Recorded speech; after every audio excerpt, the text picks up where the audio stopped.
The book wasn't meant to be a weapon. It sat on the shelf behind Davis Carter's head, spine cracked with age, gold lettering faded to the color of old honey. A first edition The Great Gatsby that his grandfather had purchased in 1925 and that Davis had never once mentioned to anyone who stepped foot in this study. Not to the models. Not to the actresses. Not to the heiresses his father paraded through these rooms like livestock at auction. But the florist with the steady hands and the worn-out sneakers had noticed it within 30 seconds of walking through the door. "You've brought a lot of people up here," she said, and her voice was soft but it cut through the ambient hum of the Bel Air party below like a scalpel through silk. "But have you ever brought one up just to show them that?" She didn't turn around. Her scissors kept moving, snipping the stems of white roses with mechanical precision, arranging them in a crystal vase that cost more than most people's rent.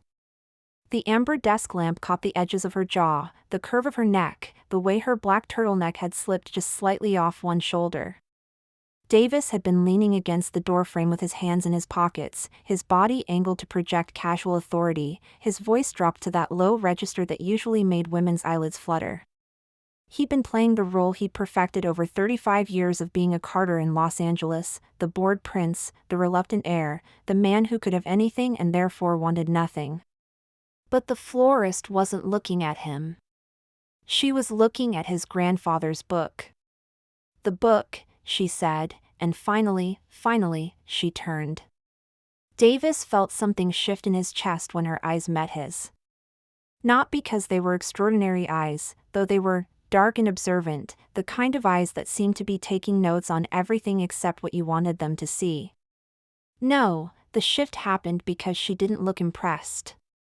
She didn't look intimidated. She didn't look like she was calculating her exit strategy or her future husband's net worth. She looked like she was diagnosing him. "The book," she repeated. "It shouldn't just be background." 3 hours earlier, Davis had been on the second-floor terrace watching the party swirl below him like champagne in a poorly shaken bottle. The pool glowed electric blue. The guests glittered in designer fabrics and borrowed confidence. His phone had been vibrating against his thigh with his father's increasingly impatient texts. "Show some interest in Erin. She's been watching you for 20 minutes." Erin was the redhead in the silver dress, the daughter of the real estate developer whose portfolio his father wanted to merge with the Carter hotel empire. She was beautiful in the way that money made beautiful: sharp angles, glossy hair, a smile that had been calibrated for maximum impact in photographs. She'd been smiling at Davis for the better part of an hour, and every time she did, his father's texts grew more pointed. "Don't be difficult. This is how it works." This was how it worked.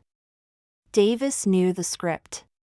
He'd been born into a family that treated relationships like leveraged buyouts, like quarterly reports, like line items on a balance sheet. His mother had been a strategic match who'd spent her marriage in quiet resentment, and his father's second wife had been a brand refresh who'd lasted exactly 4 years before cashing out. Davis had never expected anything different. He dated accordingly, women who understood the rules, who knew that a Carter didn't commit, he acquired. Women who were content to be photographed on his arm and then politely forgotten. But something about Erin's smile tonight had made him feel like he was being measured for a cage. He turned away from the terrace railing just as a commotion erupted below. A man in an expensive suit, some tech investor Davis vaguely recognized from Forbes lists, had crashed into a water bucket near the entrance, sending a cascade of ice water across the marble floor. But that wasn't what made Davis stop. It was the woman the bucket had belonged to. The florist. The tech investor was screaming at her, spittle flying, his Italian leather shoes ruined. "Are you blind? Do you have any idea what these cost?" Davis had watched her from above, waiting for the tears, the flustered apologies, the frantic scrambling to make things right. That's what people usually did when confronted by the wealthy. They folded. They shrunk. They became small, apologetic things, hoping to be dismissed quickly. But the florist didn't fold.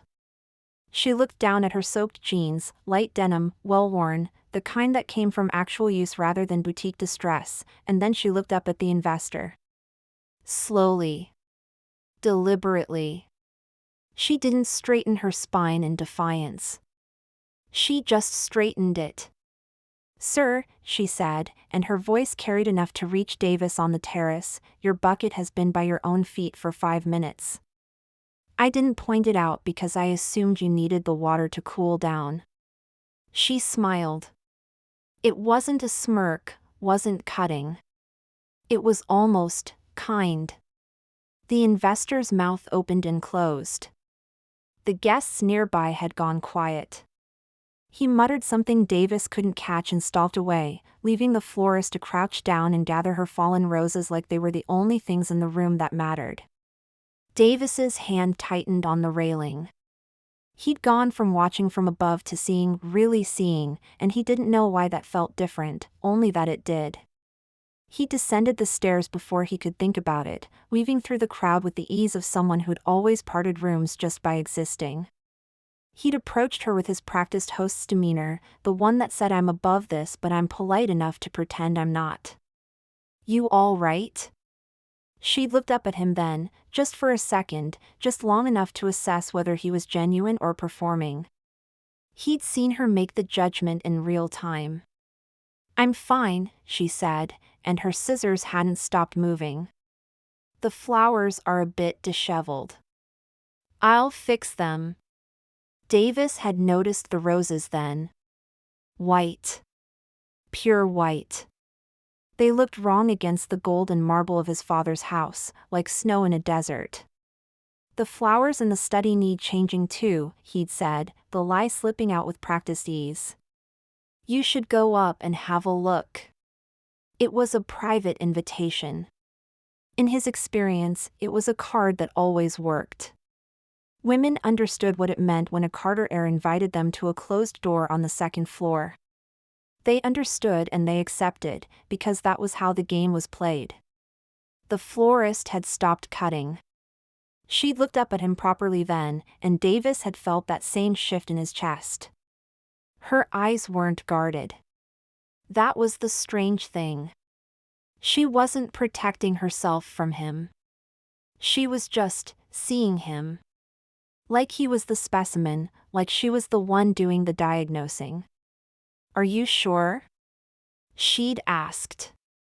Her tone was even, but there was something underneath it, something that made Davis realize his lie had been transparent from the moment he'd uttered it. She'd known. She'd known, and she'd let him say it anyway, just to see if he'd follow through. Davis had smiled, the smile that usually smoothed over any awkwardness, the smile that said, "I'm the one in control, don't worry your pretty head," and made a sweeping gesture toward the stairs. The florist had hesitated for exactly 2 seconds. Then she gathered her roses and walked past him, close enough that he caught the faint scent of soil and green things and something like chamomile tea.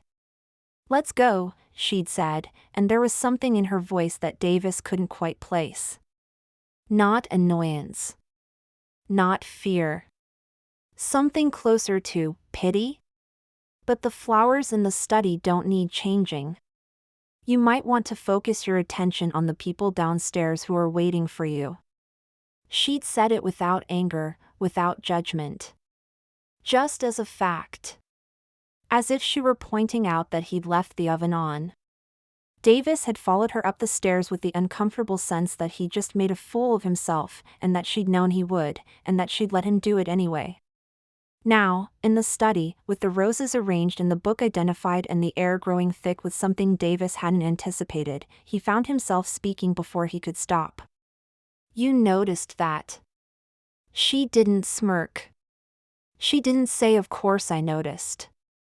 She just nodded once, her chin dipping in acknowledgement. "I notice things. That's." Davis ran a hand through his hair, a gesture that usually meant he was buying time. "Not many people do. Notice things, I mean. They look, but they don't see." The florist, Lumi, he'd learned her name from the catering manager, one of those names that stuck in your head like a melody, picked up her scissors again. She adjusted the last white rose in the arrangement, angling it precisely, then set the tool down on the desk with a soft click. Most people are looking for what they want to find, she said. They're not actually looking at what's there. She turned to face him fully now, and the distance between them was close enough that Davis could see the way the lamplight fractured in her pupils. She smelled like rosemary and something floral, not perfume, just the residue of her work. Mr. Carter, she said, and her voice was gentle but unmistakably clear, the white rose means something. Do you know what it means? Davis shook his head. He realized he'd stopped breathing. It means I am worthy of you. She said it without arrogance, without shyness, just as a fact. But that's not something you get to decide for someone else. It's something you believe, and you say, and you mean. She reached out and adjusted one of the rose stems, her fingers brushing the petals with the tenderness of a mother touching a child's cheek. I'll leave these here, she said. But that line, I am worthy of you, that needs to come from someone who actually believes it when they say it. She gathered her tools. She walked toward the door. At the threshold, she paused and looked back over her shoulder. Good night, Mr. Carter. Next time you need someone to talk to, try finding someone who doesn't need to be chosen by you first. The door clicked shut behind her. Davis stood alone in his grandfather's study, surrounded by leather-bound books and inherited wealth, staring at the white roses that smelled like the first real thing anyone had said to him in years. For the first time in his life, Davis Carter didn't know how to make someone want to stay. He only knew that he wanted to know her name. 3 days later, at 2 a.m, Davis pushed open the door of a 24-hour bookstore in Santa Monica. He'd used the family's PR resources to track her down. She wasn't hard to find, actually, once he'd remembered that people with real lives had real patterns. Lumi Lane. 28. Had a degree in botany she didn't use. Worked as a freelancer for event spaces and high-end parties. Read at this bookstore on Thursday nights because it was quiet and the chamomile tea was decent. Davis wore a gray sweater and jeans, no suit, no driver, no entourage. He'd left his phone in the car. He'd told no one where he was going. He'd stood outside the bookstore for 15 minutes before walking in, just to make sure he didn't change his mind. She was sitting in the window seat when he entered, curled into an ancient velvet armchair with a book about native California plants open on her lap. A mug of tea sat beside her, its surface filmed over with the skin of cooling liquid. She looked up when the bell above the door chimed. Davis saw the moment she registered who it was. Her expression didn't change much, she wasn't the type to telegraph surprise, but something in her shoulders shifted. Settled.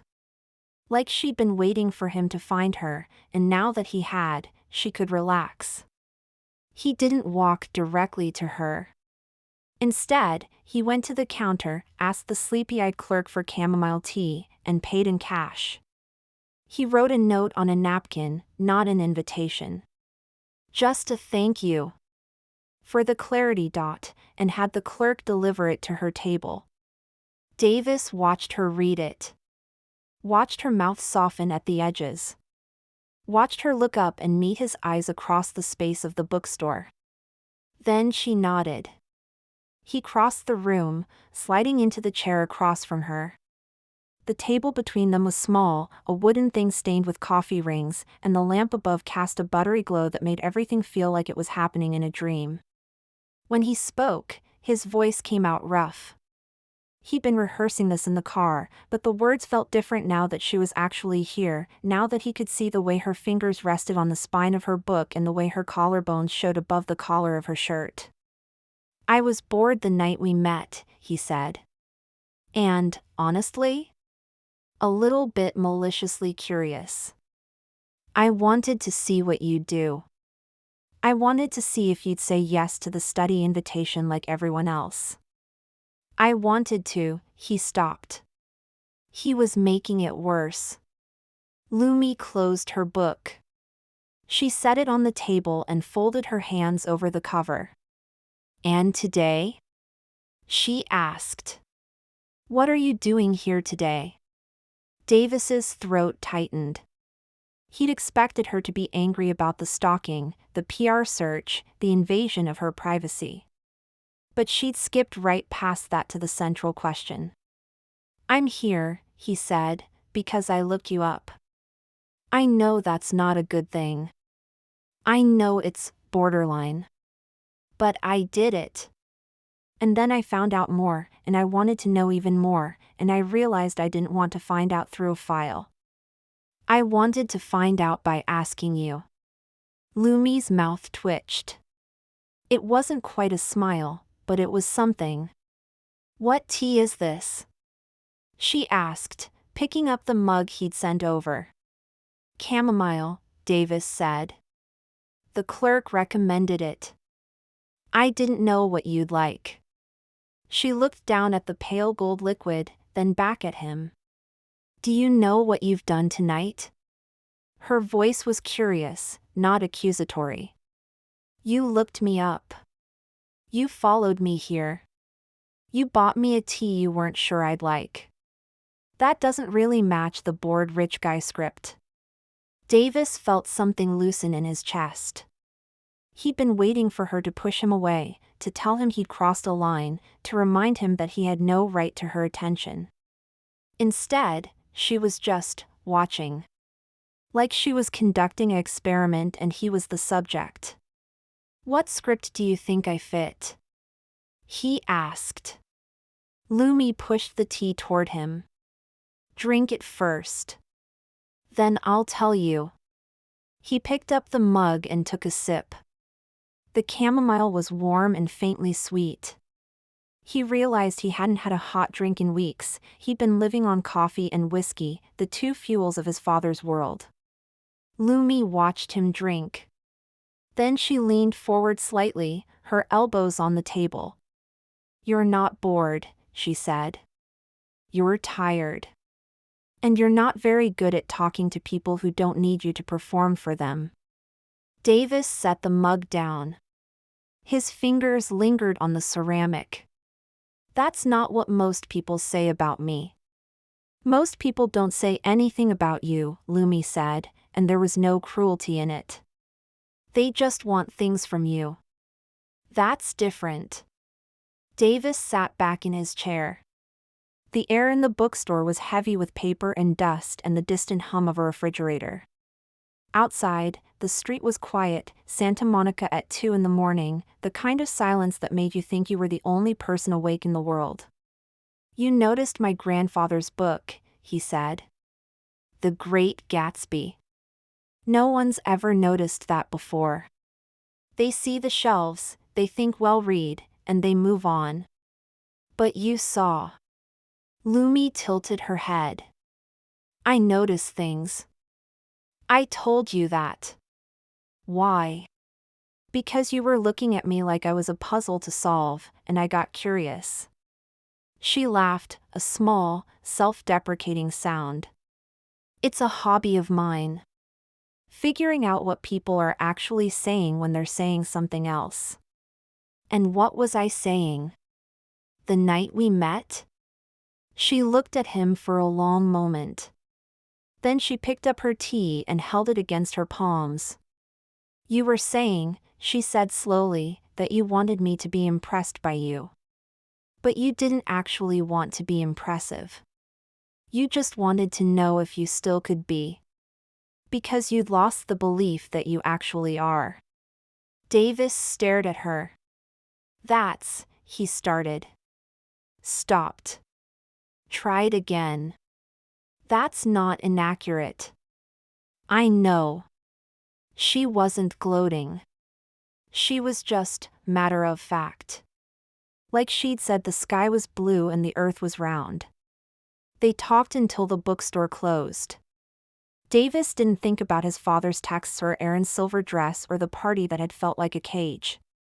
He didn't think about the deals he was supposed to be closing or the lineage he was supposed to be continuing or the future that had always seemed to be happening to him rather than for him. He talked about his childhood, about the hotel his grandfather had built in Malibu, about the olive tree he'd fallen out of when he was 7 and the way his father had held him afterward and said, "Your roots are here, you don't have to be afraid of anything." He'd never told anyone that story. He'd never told anyone the tree even existed. Lumi asked questions. Just the right ones. The ones that pried open the spaces Davis had kept sealed for years. When the clerk turned off the overhead lights and gestured toward the door, Davis realized he'd been talking for 4 hours. He walked Lumi to her car, a beat-up Honda that smelled like potting soil and old books, and watched her drive away into the Santa Monica night. He stood on the empty street for 5 full minutes before he realized he was smiling. Chapter 2. The next 2 weeks became a ritual. Davis and Lumi didn't call it dating. They didn't call it anything, actually. But every few nights, always late, always when the city was quiet, one of them would reach out, and the other would show up. Sometimes it was the bookstore. Sometimes it was a 24-hour dumpling place in Koreatown where the waitstaff knew Lumi by name and Davis got to eat something that wasn't plated like architecture. Sometimes it was a parking lot in Malibu where they sat on folding chairs watching the waves break in the dark. Davis found himself looking forward to these non-dates more than he'd looked forward to anything in years. More than the board meetings he'd been groomed for. More than the acquisitions he was supposed to be excited about. More than the parties and the galas and the red carpets where he smiled for cameras that didn't care if the smile was real. He didn't tell Lumi that. He wasn't sure he knew how.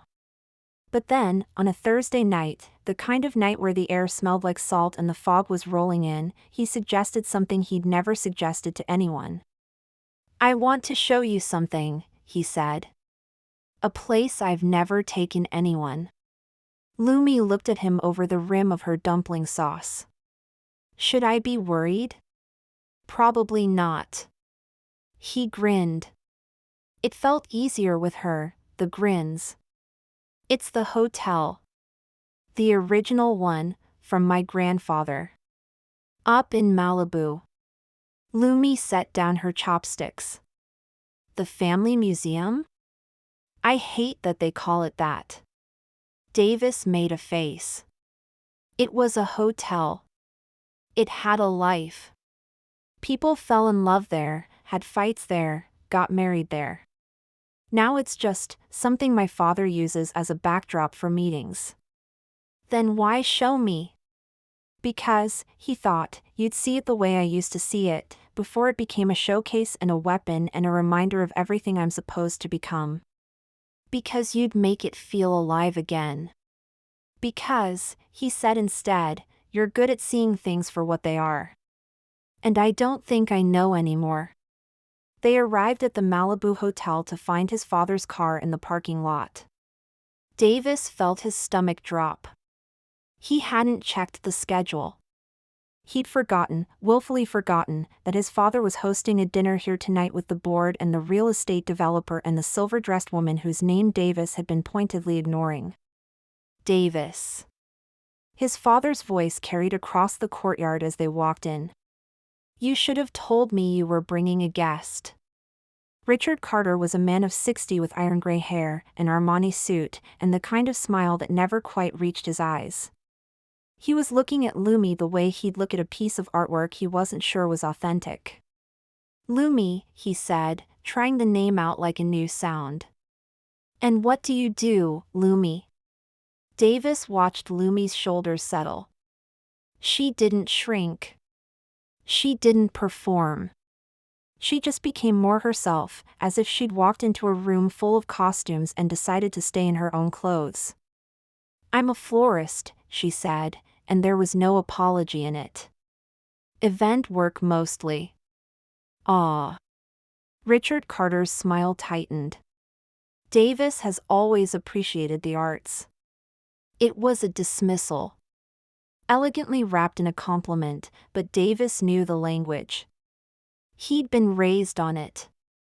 Erin was seated at the table, silver earrings catching the candlelight. She was doing that thing she did where she looked at a woman and made a precise inventory: price of the jeans, cut of the shirt, quality of the skin. Davis watched her verdict fall, not a threat, not worth the effort, not anyone who matters. And then Lumi looked at Aaron. "Those earrings," she said, and her voice was genuinely curious, not fawning. "They're Art Deco revival, aren't they? 1920s inspired. I saw something like them in the museum here." Erin's composure flickered. She hadn't expected to be seen. She'd expected to do the seeing. "Yes," she said, and there was a new note in her voice. "They were my grandmother's. They're beautiful." Lumi smiled, the gentle, unarmored smile Davis was coming to recognize. She had excellent taste. And just like that, the power shifted. Davis's father was looking at Lumi with something new in his expression, something that might have been respect, or might have been calculation.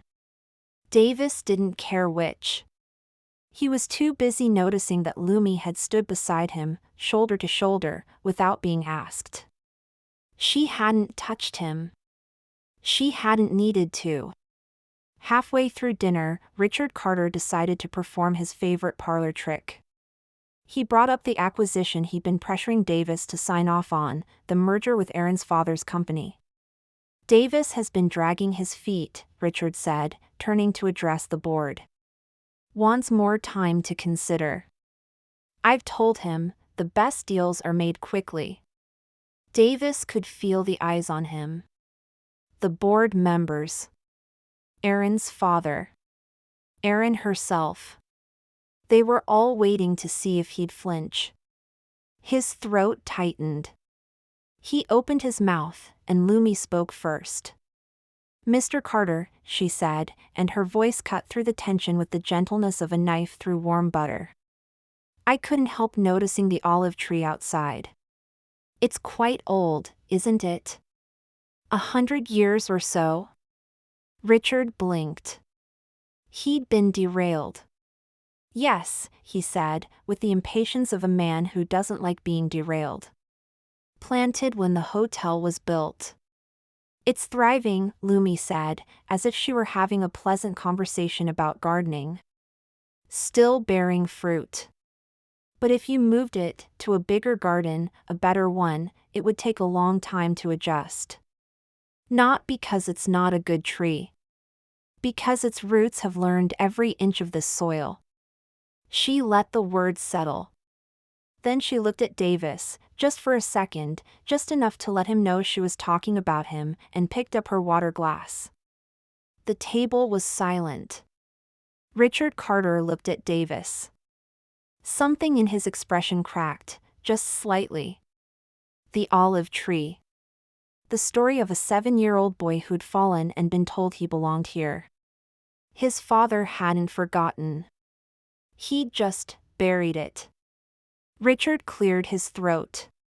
"Your point is taken," he said to the table, and Davis understood he wasn't talking to Lumi. He was talking to the room, to the board members, to the real estate developer whose daughter had just been outmaneuvered by a florist in worn sneakers. The acquisition needs more thought. Davis isn't dragging his feet. He's being cautious. It's a quality he gets from me." He raised his glass toward his son. Davis raised his own, but his eyes were on Lumi. She was pulling a dead leaf from a rose stem, her face serene, her shoulders relaxed, as if she hadn't just rewired an entire negotiation with a metaphor about gardening. But under the table, where only he could see, her hand brushed his. Just once. Just a fingertip against his knuckles. Then it was gone. But Davis felt it for hours afterward. Chapter 3. The invitation arrived 3 days before the gala. Davis's assistant delivered it to his office, a thick cream card with copper engraving, the kind of invitation that announced its own importance before you read a single word. The Carter Family Foundation and the Wentworth Real Estate Group were co-hosting a charity dinner. The guest list included everyone in Los Angeles who mattered. The card had a line at the bottom, "Please RSVP with guest name." Davis stared at it. He'd known this was coming. His father had been building to this for months, the public handshake, the shared stage, the announcement that Carter and Wentworth were now a single force. He'd known. But he hadn't thought about what it would mean to bring Lumi. He found himself reaching for his phone before he'd made the decision. He was already calling her, already hearing the line ring, already imagining the sound of her voice. "Hello?" She sounded sleepy. It was nearly midnight. Is this a "I'm hungry and I want dumplings" call or a "something is wrong with the hotel" call? Davis laughed, a genuine laugh, the kind he only seemed to have with her. Neither. It's a "can I take you somewhere?" A charity thing. Black tie. I'll need a date. The silence on the other end of the line stretched. Then Lumi said, "Davis, do you actually need a date? Or do you need a prop your father can't buy off?" Davis felt the words hit him like a slap he should have seen coming. He opened his mouth. Nothing came out. Because she was right. He'd been thinking about bringing her to the gala. He'd been thinking about the statement it would make, the way his father would have to pivot, the way Aaron would be forced to sit somewhere else. He'd been thinking about the strategy of Lumi. He hadn't been thinking about the person. "I need a moment," he said, and his voice sounded thin even to him. "I'm sorry. I'll call you back." He hung up before she could respond. The night of the gala, Davis sat in his car outside Lumi's apartment. He'd told his father he wasn't coming. He'd told his assistant to turn off his phone. He'd spent the evening in a tailored black suit that was meant for crowds and flashbulbs and champagne toasts, and he'd driven across town to a modest building in a neighborhood that didn't appear on any of the real estate maps his father kept in his office. It was raining. The suit was getting wet. Davis didn't care. He'd been sitting here for an hour, watching the light in Lumi's window. He'd watched her move through her apartment, watched the shadows shift as she turned on lamps and settled into a chair. She was reading. She was waiting. She might have been waiting for him. He didn't know. What he knew was that he'd spent 35 years being sure of himself. Sure of his choices, sure of his relationships, sure that he knew what he wanted and how to get it. And right now, sitting in the rain outside the apartment of a woman who'd asked him a question he couldn't answer, he'd never been less sure of anything in his life. What did he want Lumi to be? His girlfriend? His escape? His statement of independence? An alternative to the life his father was planning for him? Or did he just want her? Not for what she represented. Not for what she could do for him. Just for who she was. The rain kept falling. Davis looked at the light in her window. And then he got out of the car. The water soaked through his jacket immediately. He walked to the entrance, pressed the buzzer, and waited. Her voice came through the intercom, sleepy and cautious. "Who is it?" "It's me." He felt stupid, saying it like that, like she wouldn't know. "I didn't go to the dinner. I didn't bring anyone. I sat in the parking lot for an hour, and then I came here." The intercom was silent. "I want to ask you something," Davis said, and his voice cracked on the words. "I want to ask you without any occasion, without any reason other than that I'm standing in the rain outside your building and I have no idea what I'm doing. It doesn't make sense. It doesn't fit any of the scripts I was raised with. But the intercom crackled. "Look up," Lumi said. Davis lifted his head. The second-story window had swung open. Lumi leaned out, her dark hair tumbling over a worn sweater, her face lit by the city's neon glow. She looked down at him, at his ruined suit, his wet hair, his expression that he was sure looked exactly as lost as he felt, and she smiled. Not a gentle smile. A smile full of exasperation and recognition, and the kind of knowing that made Davis's chest ache. "You're standing there," she called down, "wearing a $50,000 suit in the rain, and you're not sure if I'll accept your invitation?" She shook her head. "Davis, the only thing you did right tonight was not going to that dinner." She pulled back from the window. "Come up. Leave your shoes at the door." The window closed. Davis stood in the rain, heart hammering so loudly he was sure the neighbors could hear it, and understood for the first time what it felt like to be chosen. Not for what he had. Not for who he was expected to be. For the simple act of showing up. Chapter 4. Lumi's apartment was tiny, a single room with a sagging couch, bookshelves that had been assembled with patience rather than precision, and a windowsill lined with herbs and succulents. The air smelled like dried flowers and paper and something warm from the kitchen. Davis stood in the doorway, dripping water onto the floor. Lumi handed him a towel. "Bathroom is down the hall. I have a t-shirt of my dad's. It'll fit you." She'd said it easily, without hesitation. He was, apparently, welcome in her space. Their fingers brushed when he took the towel. Neither of them pulled away. Davis felt the touch register somewhere deep in his chest. He looked at her bare feet, her soft sweater, the way her hair was escaping its ties, and something in him recalibrated. "Thank you," he said, and he was amazed by how rough his voice sounded. She nodded once. "Go change." He walked to the bathroom. When he looked in the mirror, he saw a stranger. A man with damp hair sticking to his forehead, eyes that looked too bright, a mouth that was soft instead of controlled. He changed into the t-shirt, an old gray thing that smelled faintly of laundry, and was a little small, but felt more real than any of the designer shirts he'd ever worn. When he emerged, Lumi was on the couch with 2 mugs of tea.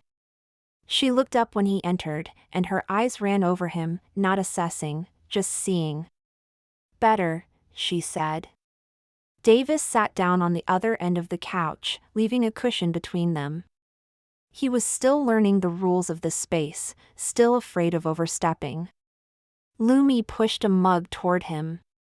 "It's chamomile. The same as the bookstore." He wrapped his fingers around it, letting the heat seep into his hands. "Lumi," he said, and his voice was steadier now. "I didn't go to the dinner. My father is furious. My assistant is probably losing her mind. The papers are going to run stories about the missing heir. Probably."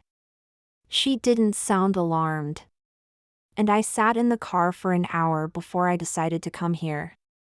Because I wanted to be sure." He looked up at her. She was watching him over the rim of her cup, patient, still. "I wanted to be sure that I wasn't coming here because you were a good fit. Because you made sense on paper.